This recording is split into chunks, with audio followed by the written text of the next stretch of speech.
Ako si Jade Buhoy, hatid sa inyo ang mga pinakamainit na balita sa bansa. Dito sa News Force. Sa ulo ng mga balita, putukan sa Senado, iniimbestigahan na. Bahagyang bawas singil sa kuryente, ipinatupad ng Meralco ngayong buwan. Mas malaking bawas singil sa kuryente, panawagan. Articles of impeachment laban kay Vice President Sara Duterte nasa Senado na. 50 pesos per kilogram price ceiling ipinatupad sa imported na bigas.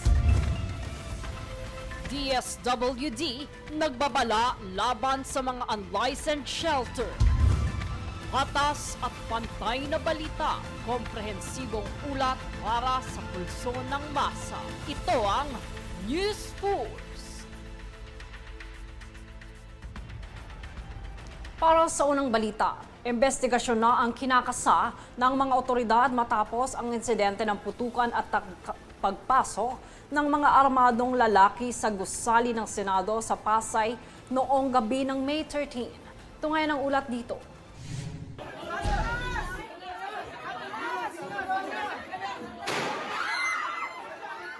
Kagabi ng alas 7:46 ng gabi sa ika-13 ng Mayo ay tinangkang pasukin ng mga armadong lalaki ang ikalawang palapag ng Senado.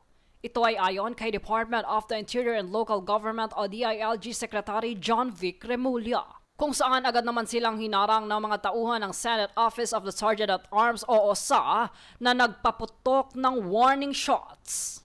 Matapos nito, umatras umano ang mga suspect at nagpaputok sa himpapawid bago tuluyang tumakas. Sa ngayon, wala pang eksaktong bilang ng mga armadong sangkot sa insidente. Bunso nito, tiniyak naman ni Remulla at Senate President Alan Peter Cayetano na ligtas ang lahat ng senador at walang napaulat na nasawi o nasugatan. Dagdag pa rito, kabilang sa mga nasa loob ng Senado nang mangyari ang insidente, si Senador Ronald Bato de la Rosa, kung saan ayon sa impormasyon mula sa Senate Secretariat, si De La Rosa ay umalis ng gusali ng Senado bandang alas 2:30 ng madaling araw, kung saan nangyari ito ngayong Huwebes ng ika-14 ng Mayo. Sa kabila nito, ayon pa kay Remulla, inaatasan ang pulisya at OSA na magsasagawa ng floor-by-floor inspection habang nagpapatuloy ang investigasyon. Kinuha na rin ng mga otoridad ang mga CCTV footage sa gusali upang matukoy ang pagkakakilanlan ng mga sospek at motibo ng insidente.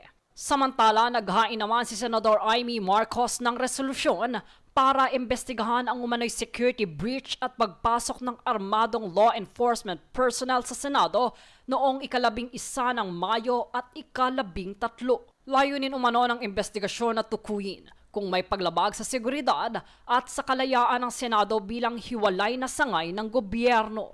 Nagpahayag din ng pagkabahala si Senador Erwin Tulfo at sinabing nalagay sa panganib ang mga senador, empleyado at mamamahayag dahil sa nasabing putukan. Samantala, nananawagan naman si Senador Risa Ontiveros ng buong investigasyon upang malaman ang buong katotohanan sa nangyaring insidente sa Senado.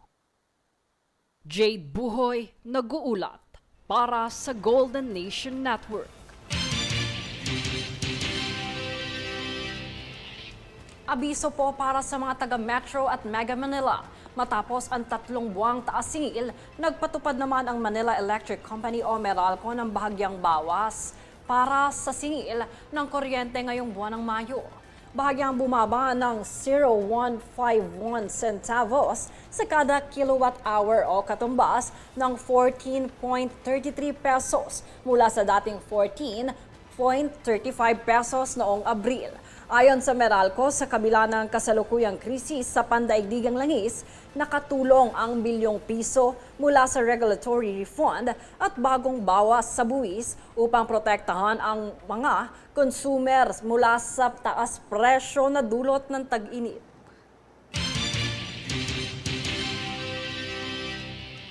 Samantala, nagpatupad ang pamahalaan ng pansamantala na 50 pesos na kada kilo na price ceiling sa imported na bigas upang tiyaking abot kaya na presyo ang bigas sa gitna ng krisis sa langis. Layunin nito mapigilan ang hindi makatarungang taas presyo at pang-aabuso sa merkado dulot ng pagkakaantala ng mga supply bunsod ng tensyon sa Middle East. Tatagal ang nasabing price ceiling ng 30 araw.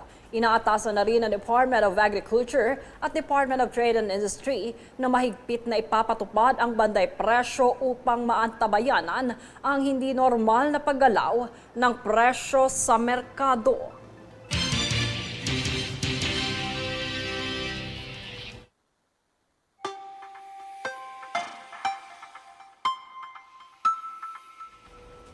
Para sa ating ulat panahon, asahan ang mainit at maalinsangan na panahon sa buong bansa, kung saan mararanasan din ang 40 degrees Celsius o higit pa sa malaking parte ng bansa.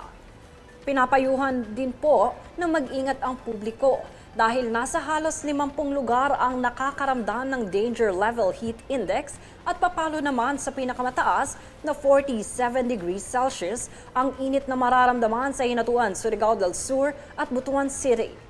Wala namang inaasahang malawakang pag-ulan, ngunit posible ang bahagyang pagbuhos sa buong bansa dulot ng localized thunderstorms. Susunod sa News Force. Articles of impeachment laban kay Vice President Sara Duterte nasa Senado na. Mas malaking bawas singil sa kuryente, panawagan. DSWD nagbabala laban sa mga unlicensed shelter. Manatiling nakatutok para sa higit pang mga balita sa pagbabalik ng News Force.